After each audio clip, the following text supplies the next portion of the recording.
Salve galera, como é que vocês estão? Lucas Aires aqui, começando mais um Em Off, aqui o canal da TV Torcedores, o nosso bloco, o nosso quadro que tira um pouco os holofotes dos jogadores e dos atletas e joga as luzes para os personagens dos bastidores, das coberturas esportivas. E hoje a gente tem a honra aqui de falar com uma personagem de 1001 coberturas, assim, de Copa do Mundo, de Olimpíadas, de Copa das Confederações, de decisões de Copa do Brasil, de Libertadores e também de uma nova cobertura que está para acontecer, que será a Copa do Mundo do Catar, aqui mesmo, esse ano mesmo, em 2022. Estamos com Monique Danello, escolhida entre os repórteres da TNT Esportes para fazer a cobertura em loco lá no Catar. E aí, Monique, como é que você está? Tudo bem, Lucas? Prazer estar aqui falando com vocês, para a gente poder trocar ideia, né, sobre essa Copa do Mundo. A gente já está na contagem regressiva, todo mundo na expectativa aí para mais uma grande cobertura, para quem sabe o Hexa da seleção brasileira. Então estou à disposição aí para a gente trocar ideia. Eu já tô começando a ficar bastante ansioso, viu, Monique? Eu tava até meio controlado, só que eu tô começando a fazer essas entrevistas de Copa do Mundo, já tô começando a ficar assim no clima de Copa, viu? Nossa. Bom, vamos começar aqui com uma pergunta que eu acho interessante. Você tem um pouco mais de uma década de carreira, né? Que são basicamente 12 anos, se as minhas pesquisas estão corretas, e você já vai estar indo para a sua quarta Copa do Mundo de cobertura, né? Essa vai ser a terceira masculina e teve uma da Copa do Mundo feminina. Você está mais... Sua periodicidade está mais rápida que a própria Copa do Mundo. Como é que é a sensação depois de ir para a sua quarta Copa do Mundo? O que passa na sua cabeça nessas horas? É muito especial, né, Lucas? Acho que a gente que trabalha com esporte, a gente sabe que cobrir uma Copa do Mundo é o auge, né? É o grande momento. Todo mundo trabalha durante 4 anos pensando nesse objetivo. Eu sempre comparo com os jogadores, né? Da mesma forma que eles trabalham ao longo de 4 anos, fazendo o melhor possível para estarem entre os selecionados, que é um grupo muito pequeno, né? Para a gente é a mesma coisa. É um grupo muito restrito, talvez até mais restrito do que um grupo de convocação de atletas, né? E é um sonho muito grande que todo mundo que um dia decide seguir nessa profissão tem esse sonho, a vontade de estar em grandes competições, de viver momentos como esse. Então, é uma emoção muito grande quando a gente recebe a notícia de que a gente está dentro, né? De que a gente está convocado também para participar de um evento como esse. E é uma sensação assim de realização, de saber que você fez tudo certo ao longo desses 4 anos, que valeu a pena toda a dedicação, todo o empenho, toda a entrega. É muito gratificante. Para mim é como se fosse a primeira, né? E a minha primeira foi uma Copa do Mundo de futebol feminino, especialmente lá em 2011. Mas é como se fosse a primeira e é uma Copa completamente diferente, né? Talvez os tempos não tenham mudado tanto da Rússia para em termos de cobertura, já vai ser uma Copa completamente diferente, porque o ritmo da internet é outro, das redes sociais é outro, a quantidade de plataformas novas e de possibilidades novas que surgiram de 2018 para cá. Então estou muito ansiosa e numa expectativa muito boa para o que a gente vai viver lá no Catar. Você trouxe um ponto bastante interessante, Monique, né? Que se a gente já estava imerso numa era digital, a gente está cada vez mais, né? Com cada vez mais streamings e tudo mais, e como você falou, né? O ritmo da internet. E você estava fazendo essa comparação com o jogador de ser, né? De ir para a Copa do Mundo, de convocação. Muda alguma coisa no preparo que você tem para uma Copa do Mundo em comparação a outras competições? Com certeza, né? Eu acho que a gente precisa estudar muito, né? No meu caso, que já acompanho a seleção brasileira, essas informações já estão mais frescas na cabeça, né? O conhecimento do que foi o ciclo, de como foi o trabalho. Já são muitos anos acompanhando a seleção, então desde antes de o Tite chegar, eu já acompanhava a seleção. Então, essa coisa mais do factual, ela está muito fresca na mente porque a gente acompanha dia a dia, mas a gente precisa estudar sobre outras seleções, a gente precisa estudar sobre história, a gente precisa conhecer o lugar.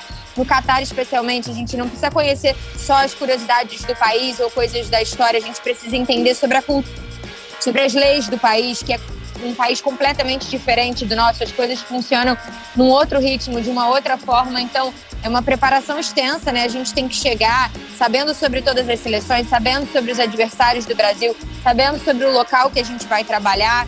e o tempo inteiro se estimulando para buscar coisas diferentes, para buscar um olhar diferente, que faz muito parte do nosso DNA de cobertura, né? Então, é um desafio muito grande, a gente precisa se preparar, estudar com antecedência e ficar completamente imerso naquilo, viver aquilo intensamente, concentrar todas as nossas energias. É um momento que a gente precisa se desligar um pouco da vida pessoal, das outras coisas que estão acontecendo, até no mundo do esporte, e ficar completamente imerso naquilo, porque é algo que exige muito da gente, mentalmente, fisicamente. É uma experiência incrível, assim, é difícil de descrever em palavras. É um desafio, um grande desafio, mas que traz um prazer enorme, uma sensação de felicidade, de realização, e acho que vai ser assim nas próximas semanas, né? Acabando essa missão aqui em Guayaquil, a gente já vai mergulhar profundamente na Copa, vem a convocação no dia 7 e a gente já vai passar a viver isso de forma mais intensa. Falando um pouco em versatilidade, acho que uma coisa bastante marcante dessa Copa do Mundo, que vai ser diferente das outras, não só na questão cultural, que eu com certeza vou entrar nessa parte depois, em relação a geograficamente, que vai ser uma Copa num espaço mais curto, né? E é uma coisa talvez até mais próxima de Olimpíadas. Eu queria saber como que você está encarando isso, você já tendo coberto Olimpíadas. Eu costumo dizer, Lucas, que quem faz Olimpíada, quem um dia já trabalhou com esportes olímpicos, tira o futebol de letra. Não sei se quem faz só futebol e um dia vai cair lá nos Olímpicos se vai tirar tão de letra assim. Porque imagina, são mais de 20 modalidades, com regras completamente diferentes, com atletas em todas essas modalidades que você precisa conhecer, não só os brasileiros, mas os melhores do mundo em cada esporte. É muita loucura, é um volume de informação muito grande. Então isso te dá uma bagagem, uma experiência muito grande para uma Copa, que naturalmente as pessoas já têm mais afinidade com o conteúdo, já conhecem mais os atletas, não só os brasileiros, mas os principais atletas de outras seleções. Então te dá uma bagagem muito grande. E lá, eu acho, vai ser desafiador no sentido de que estamos falando de uma Copa em que todos os estádios estarão num raio de 50 quilômetros. Então, o volume de trabalho e de conteúdo à disposição para a gente produzir vai ser muito grande, porque na Rússia a gente estava falando de um país continental, estilo Brasil também, como a Copa de 2014. Era impossível estar em todos os lugares ao mesmo tempo, né? Eu fiquei mais em Sochi, lá na Rússia, que era a base da seleção brasileira, e foi uma coisa muito mais voltada para o Brasil. Vez ou outra uma seleção jogou ali, Uruguai, Portugal, a gente fez alguma coisa, mas era muito mais voltado para o Brasil. Agora não, a gente vai estar num lugar em que a gente tem acesso a todas as seleções, a todos os estádios, falando ali naquele raio de 50 quilômetros. Então a gente vai ter muito conteúdo à disposição e acho que mais curto, tudo mais próximo, mais gente, muito mais informação, muito mais conteúdo, vai ser diferente, eu tô com uma expectativa muito legal, acho que vai ser muito legal. E o fato de você já ter, né, participado da cobertura de Olimpíadas, você também já deve ter uns atalhos para saber como sair mais rápido de um evento, já ir mais rápido para outro, tem alguma coisa assim que dá para usar de experiência nesse sentido? A gente sempre se planeja dia a dia, né, sempre faz as nossas reuniões antes do dia começar, para definir como a gente vai fazer, mas a gente vai aprendendo os macetes no dia a dia e lá no Catar especialmente, eu já estive lá por conta do Mundial de Clubes com o Flamengo, então já tenho um conhecimento de deslocamento, de como é mais fácil ir, de algumas coisas da cultura que a gente tem que se policiar e que a gente tem que prestar atenção, do trânsito, que em determinados momentos era bem caótico, mas quando a gente foi, o metrô, por exemplo, ainda estava sendo construído, era uma coisa muito louca, porque era assim, a gente via a linha do metrô sendo construída e em volta de vários lugares da linha do metrô não tinha absolutamente nada. E a gente comentava, até 2022 vai ser levantada uma nova cidade aqui. Então eles estavam construindo a linha do metrô para depois levantar as construções ao redor. Então, assim, imagino que vou encontrar uma Doha completamente diferente daquela do Mundial de Clubes, mas isso vai ajudar muito, especialmente o fato de eu já ter ido lá, de já saber me locomover, já saber como as coisas funcionam, como é o transporte, horários de trânsito complicados. Todas essas coisas a gente vai aprendendo e guardando de experiência das coberturas que a gente faz. Toda essa bagagem é muito importante quando a gente vai para uma nova cobertura. Mas aí você falou que você tem que se informar bastante né, quando começar o dia. Como que você acha tempo para poder fazer umas coisas dessa, para colher todo esse tipo de informação e ainda participar de toda a grade da TNT, fazer as coberturas. Como que acha um tempo? De onde que sai esse tempo? Na Copa a gente dorme pouco, tem que se alimentar, ser assertivo na alimentação, porque o tempo é escasso. E é algo muito prazeroso, né? Porque você quer viver aquilo intensamente, então você quer viver tudo. E tem um ponto que é um ponto também que é delicado, que é o fuso horário, que eu acho que vai ser bem semelhante ao que era na Rússia. A gente vai estar ali com 6 horas de diferença. Na Rússia, se não me engano, eram 6 também ou 7. Então, imagina, quando tá rolando uma programação da noite no Brasil, que é uma programação de 9 da noite no Brasil, que é um horário premium no Brasil, né? 7, 8, 9 horas da noite, lá já é muito madrugada. E no dia seguinte, 8 da manhã, ainda é madrugada no Brasil, vocês estão descansando, mas a vida lá já está acontecendo, né?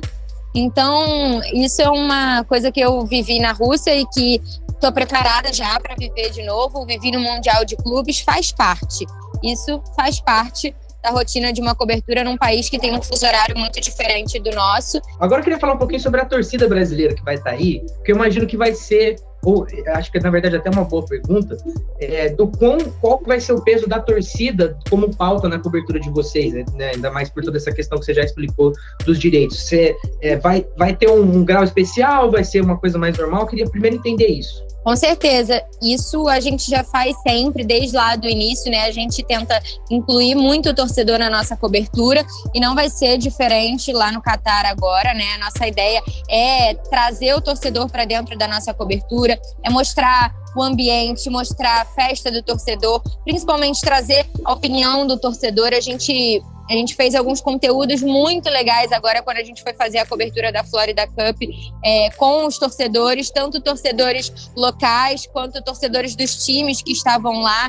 E é algo que a gente gosta muito de fazer, incluir o torcedor, trazer a opinião do torcedor, colocar o torcedor para participar de diversas formas. Então, isso vai estar muito presente na nossa cobertura. E eu acho que quando a gente fala desse momento agora, que é um momento de internet, de vídeos que viralizam muito rápido, de memes, o torcedor, ele faz parte da história da Copa, né? Na Rússia a gente já viu algumas coisas, aquele torcedor característico do Brasil, que era um cara meio estranho, assim, que ficava lá no estádio. Tinham vários memes envolvendo torcida e eu acho que agora vai ser mais intenso ainda, e principalmente porque a gente vai ter todas as torcidas de todos os países reunidas no mesmo lugar, então vai ser um ambiente muito interessante pra gente trabalhar com a rivalidade, né, de Brasil e Argentina, de europeus contra sul-americanos, já que eles acham que estão muito superiores às seleções sul-americanas. Enfim, aquela coisa que foi aguçada pela fala do Mbappé numa entrevista para a TNT Esportes. Vocês vão jogar fogo lenha na fogueira, né? É uma coisa, um lado maravilhoso da Copa, da rivalidade sadia, da brincadeira. Isso vai estar presente, com certeza a galera pode esperar. O torcedor que for à Copa pode procurar a gente, ele vai aparecer na TNT Esportes, porque a gente vai estar lá tentando mostrar o lado do torcedor na Copa também. Um outro ângulo que eu fico pensando sobre a torcida, aliás, muito interessante pensar também nessa cobertura da torcida em relação às redes sociais, né, como que elas vão se comunicar, mas um outro ângulo que eu fiquei pensando é se te preocupa em algum grau o comportamento cultural mesmo da torcida brasileira num país rígido como o Catar. Eu acho que todo mundo vai ter que entender como vai funcionar, né? Vou te dar um exemplo. No Mundial de Clubes, era um volume bem menor de torcedores, né? Foram muitos flamenguistas, mas não era a mesma coisa de uma Copa, nem de uma final de Libertadores, por exemplo. A gente estava naquela parte central turística lá de Doha, acho que é Soukiaf que fala que é onde tem o mercado lá, as mesquitas, e a torcida do Flamengo estava lá cantando, fazendo um barulho, andando pela rua e gritando, cantando música. Tinha até um grupo de pagode de flamenguistas que ficava lá tocando e tal. E de repente começou uma oração na mesquita, né, num horário que é um horário padrão lá onde tem isso. E aí vieram várias pessoas pedindo para que todo mundo parasse, né, de falar, ficasse em silêncio. E aí todo mundo se assustou e respeitou, mas é uma coisa que a gente não tá acostumado, né? Que não é uma coisa que faz parte da nossa cultura ou que a gente tem isso tão claro. Então, assim, esse é só um exemplo de coisas do dia a dia que eu acho que as pessoas vão ter que se adaptar. Acho que uma coisa que vai ter que ser entendida muito é a questão da bebida alcoólica, né? A gente sabe que no Brasil, que numa Copa, que isso faz parte do futebol, né? E lá são muitas restrições, lá não vende bebida alcoólica nem em restaurante, não pode tomar bebida alcoólica nem em restaurante. Então, isso a gente vai precisar entender, né? Como vai funcionar, como vai ser a rigidez em relação às leis que já existem, quais as leis que vão ser flexibilizadas para o período da Copa. É um país muito diferente. Tem um episódio, por exemplo, comigo, que foi no jogo do Flamengo, na semifinal do Mundial de Clubes. Eu cheguei na tribuna, sentei no meu lugar, que vinha marcado no ingresso, e aí logo chegou um repórter de uma TV lá de Doha, e ele sentou ao meu lado, o lugar dele era do meu lado, e eu vou tentar mostrar para vocês como ele ficava. Eu estava sentada aqui, né, e ele, vou ser como se fosse ele ficava assim, ó, parecia que eu tinha uma doença. E aí, depois, uns colegas da TV de Portugal me explicaram que lá tem uma lei, enfim, que homem não pode tocar em mulher. Então, ele ficou muito incomodado de estar sentado ao meu lado com receio. Por exemplo, a gente ia lá nesse mercado, a gente foi lá fazer gravações, lá vendiam aqueles lenços, né? Sempre tinham as pessoas colocando os lenços na cabeça. Os vendedores, eles colocam os lenços nos homens. Para as mulheres, eles explicam como colocar e você coloca sozinha, porque o homem não pode tocar na mulher. Nós vamos ter que aprender, nós todos, né? Jornalistas, torcedores, todo mundo que vai à Copa do Mundo e que vai viver esses dias no Catar, a gente vai ter que entender, né? E também se adaptar a uma cultura que é a cultura do país deles e que é diferente da nossa. Você encontrou um cenário que te atrapalhava profissionalmente, essa diferença da cultura, do tratamento da cultura de lá com a mulher? Eu não tive nenhum episódio no Catar que eu tivesse medo, para ser bem clara, assim. Na Rússia eu tive. Na Rússia você teve? Na Rússia eu tive. Na Rússia, desde o início, assim, eu tinha uma percepção de que não existia nenhum tipo de respeito ou nenhum tipo de lei que protegesse a mulher. A forma como eles olhavam a mulher era um negócio, assim, que assustava. E nós tivemos vários episódios na rua de tentativas de beijo, de abordagem. E foi muito estressante, muito mesmo nesse sentido. No Catar, eu não vivi nada que eu tivesse medo quando eu fui em 2019, embora nós fôssemos duas mulheres. Foi eu e a Carol Albuquerque, que é a nossa cinegrafista, que estará com a gente lá na Copa também. A gente não teve nenhum episódio assim que a gente tivesse receio, nenhum. Mas eu conheço histórias de colegas que estiveram lá no Mundial de Clubes e no sorteio da Copa, que passaram por situações de medo, inclusive de tentativa de colocá-las num carro. Não vou dizer, não sei exatamente o que é, mas colegas que passaram. Ontem mesmo nós estávamos conversando isso aqui entre colegas que estão na cobertura do Flamengo sobre os receios com quem vai ao Catar, principalmente as mulheres, de terem cuidado. Eu não passei por nada, mas eu sempre estou atenta aos relatos e eu sei que numa Copa tudo vai se multiplicar, né? Nós estamos falando de muito mais gente. E aí, nesse caso, os casos que eu te relatei na Rússia não foram nem só de russos, muitas vezes foram de torcedores de N lugares. Não teve nenhum caso com brasileiro na Rússia, mas teve vários casos com estrangeiros de diversas nacionalidades que tentavam beijar, chegar. Não foi só comigo, tiveram outras colegas que passaram por isso. Então, é sempre uma questão de atenção redobrada, é sempre um ponto de alerta e de preocupação para a gente. E, embora eu não tenha passado por nada lá, eu sei que há receio, né, por todas as partes das mulheres que vão, de colegas homens que já puxaram o assunto e falaram: vocês precisam tomar cuidado lá, não andarem sozinhas e tal. É duro, né, falar sobre isso, é muito ruim falar sobre isso. Eu espero que seja uma Copa tranquila, espero não viver algumas experiências que eu vivi na Rússia que foram muito estressantes, que é isso, você tá pronto para entrar no ar e você tem que ficar o tempo inteiro olhando ao redor e se esquivando e prestando atenção para tentar se proteger ou para tentar evitar uma situação constrangedora ao vivo. Então, isso é muito ruim. Eu espero de fato que a gente não tenha que viver isso no Catar, e que bom que estarei com uma equipe maravilhosa que é a nossa, estaremos sempre juntos e tenho certeza que vai dar tudo certo. A TNT, pelo comunicado que a TNT fez, né, no release, que soltou aqui, inclusive, pra gente, vai ter uma cobertura bastante pró-Brasil, isso sem qualquer juízo de valor, eu tô dizendo. qual que é o desafio, ainda mais para você, né, Monique, que você está fazendo a cobertura da seleção, de fazer essa função jornalística com essa proposição, com esse ponto mais positivo em relação à seleção? Eu acho, Lucas, que assim, o primeiro ponto a gente sempre tem que ser imparcial, né? Mas tem uma coisa que não dá pra gente excluir, que é o lado da emoção.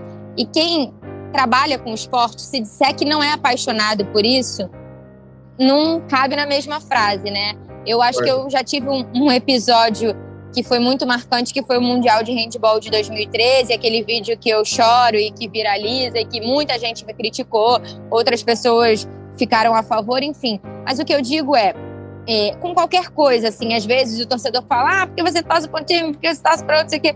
Quando a gente vive isso, a gente quer que dê certo pela gente e pelas pessoas que estão ali. Quando você passa muitos anos acompanhando um time, acompanhando um clube, acompanhando uma seleção, acompanhando um esporte, você cria um vínculo com aquilo ali. É o seu trabalho. O sucesso daquelas pessoas é o seu sucesso. Por exemplo, falando do Flamengo, é claro que eu vou esperar que o Flamengo esteja na final da Libertadores. Independentemente se eu torço para o Flamengo ou não, é o clube que eu cubro. Então, para eu estar aqui, o Flamengo precisa estar aqui. Então, é a mesma coisa com a seleção. Você quer chegar numa final de Copa? O Brasil tem que chegar na final da Copa. Então, assim, eu acho que são dois lados que eu consigo separar muito bem. E um deles eu acho que faz parte quando a gente está cobrindo o nosso país, que é a questão da emoção. E às vezes até quando a gente está cobrindo um esporte e você se emociona quando sai um gol aos 48, uma virada, uma coisa incrível que acontece, que as pessoas se emocionam no lugar. Essa emoção, ela faz parte. Você não transmite só informação, você transmite emoção também. Você transmite para as pessoas o que está acontecendo ali. Isso é uma forma das pessoas viverem aquilo ali. Então, quando eu choro lá em 2013 no handball, a gente estava vivendo um episódio histórico que nunca mais a gente vai viver no esporte coletivo brasileiro. E junto com aquilo eram muitas histórias incríveis de vida de meninas que estavam superando uma coisa absurda para conseguir aquele feito. Então, assim, dali vem a minha emoção. Isso não me impede de informar, de trazer tudo que está acontecendo ali da forma mais imparcial possível. Então, acho que na Copa vai ser a mesma coisa, né? O que as pessoas podem esperar da gente é uma cobertura com muita informação, uma cobertura imparcial nesse sentido, mas também uma cobertura com emoção, que isso faz parte do nosso DNA. O nosso DNA é um DNA de paixão, de movidos pela paixão. Agora falando um pouquinho sobre a sua cobertura em relação à seleção brasileira, queria primeiro perguntar a informação mesmo, essa vai ser a primeira Copa que você cobre a seleção ou você teve outras Copas que você cobriu a seleção? Essa é a minha segunda com a seleção. Na Rússia eu fiz só a seleção brasileira também. Em 2014 não. Em 2014 eu fiz parte seleção brasileira e parte a sede Rio de Janeiro, né? Que eu fiz Argentina, Holanda, a final e fiz o 7-1 lá em Minas, mas foi mesclado. A de 2018 não. A de 2018 eu fiz só a seleção brasileira e quando o Brasil voltou para casa eu fiz as semifinais e a final. Mas essa é a minha segunda só com seleção brasileira. O que te chama a atenção de diferenças assim, do dia a dia da seleção, da preparação da seleção, da última Copa para essa? Eu acho que da última Copa para cá o principal fato é o Tite estar no ciclo inteiro, né? Eu acho que isso vai fazer muita diferença. Em termos de cobertura, de logística, de estrutura, acho que vai ser muito parecido, né? A comissão técnica da seleção vai manter o mesmo padrão, então padrão de acesso para a imprensa, para os familiares e acesso dos familiares, acho que tudo isso vai ser muito semelhante ao que a gente viu na Rússia, logística, estrutura no hotel, no estádio, participação da imprensa, é a mesma equipe, né? A mesma comissão técnica, embora tenha saído o Edu e entrado o Juninho, de resto todo mundo a mesma equipe, o mesmo staff, na assessoria de imprensa também. Então, acho que nesse sentido, estruturalmente falando, vai ser bem parecido.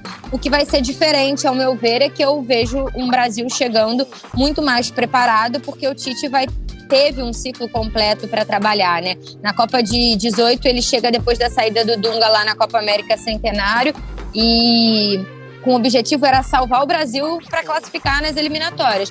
E aí ele fez isso muito bem e fechou com um grupo ali que era o grupo que classificou o Brasil. Talvez não fossem as melhores opções naquele momento, mas enfim, foi muito questionado o Tite por jogadores lesionados pelo que aconteceu. Dessa vez não, dessa vez eu vejo um Brasil com muitas opções, assim, uma geração muito maravilhosa. O Tite testou tudo que foi possível e até pelo fato também da gente poder levar 26 jogadores, esse leque de opções aumenta. Então, acho que a principal diferença vai ser essa. A gente vai ver um Brasil muito mais preparado e com muito mais opção. Dessa vez, eu acho que a gente vai olhar para o banco de reservas e ver que a gente tem possibilidades de mudar o jogo com o nosso banco, que eu acho que talvez tenha sido o nosso maior problema lá na Rússia. E você sente a seleção mais confiante, né? Os jogadores mais confiantes, o Tite mais confiante por causa desse preparo? Eu sinto. Eu acho que o Tite também admite que 2018, que não foi um ciclo perfeito para 2018, né? O Tite admite isso. A gente teve a possibilidade, né? A CBF faz uma coisa muito legal, o Tite, né, especialmente faz, que é chamar os jornalistas para um café com o Tite, os jornalistas que cobrem a seleção e comentaristas que acompanham a seleção, para um momento na CBF, que não é uma entrevista, não é para você anotar, gravar nada, é apenas para você conversar com o Tite. E nós fomos no ano passado, depois da final da Libertadores de Montevidéu, na semana seguinte, eu e o Bruno Formiga, nós ficamos 4 horas com o Tite na CBF, conversando sobre tudo, e isso está muito claro e evidente, né?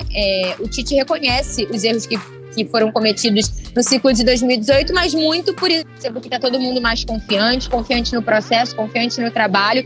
Acho que tem um ponto que faz todo mundo ficar muito confiante também, que é o excelente início de temporada do Neymar, chega para a Copa após uma lesão, e a gente sabia que o Neymar vai voltar a jogar naquele amistoso lá em Liverpool. Então, isso traz uma insegurança, né? Quando seu principal jogador está baqueado, isso balança todas as estruturas e dessa vez é diferente. Mas, assim, dessa vez tem um componente, Lucas, que eu vejo como primordial, que é o que o Fábio Maceridian, preparador da seleção, nos fala.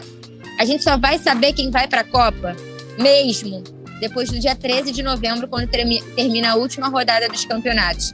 Porque todo mundo vai estar jogando até a véspera de se apresentar. E olha quantos jogadores já vão perder a Copa aí nessas últimas semanas por conta de lesões. Então, a gente vai ter sim uma convocação dia 7, mas a gente só vai ter certeza de como vai chegar o Brasil para essa Copa no dia 13 de novembro, quando apitar o último apito final ali do Brasileirão, Premier League e dos campeonatos que ainda tiverem em andamento. Então, isso vai ser um componente ainda interessante, mas sim, eu vejo um Brasil muito confiante. Mas nessa conversa que você teve com você, o Bruno Formiga, outros jornalistas e o Tite, eu imagino que ele deva ter feito algum tipo de projeção para o que seria o plano dele até chegar à Copa.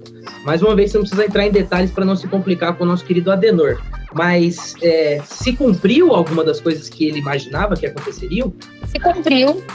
Especialmente sobre a visão que ele tinha em relação a alguns jogadores e como seria o desenvolvimento desses jogadores, né? E a gente falou muito sobre o momento de cada um e como o Tite enxergava cada um, como ele imaginava que cada um poderia contribuir para a seleção, e um ano depois a gente vê uma seleção bem parecida com com a leitura do Tite, do quanto cada jogador iria amadurecer, de quanto cada jogador iria evoluir nos seus clubes, do que cada um poderia dar, como cada um poderia acrescentar para o Brasil ser um Brasil mais ousado, mais ofensivo, que era muito cobrado pela torcida, o Tite, em relação a isso, né?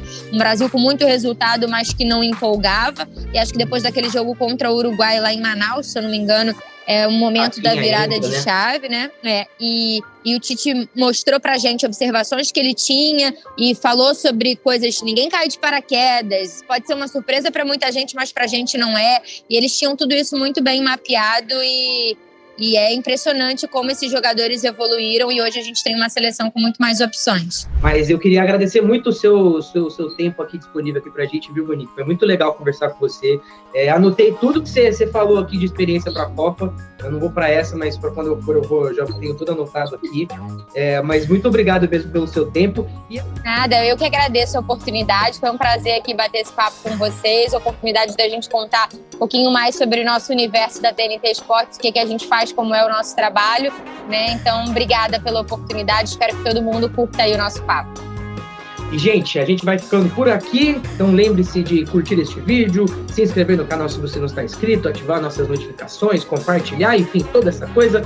Mas vamos ficando por aqui mesmo. Obrigado para quem nos assistiu. Até a próxima, hein, galera. Valeu!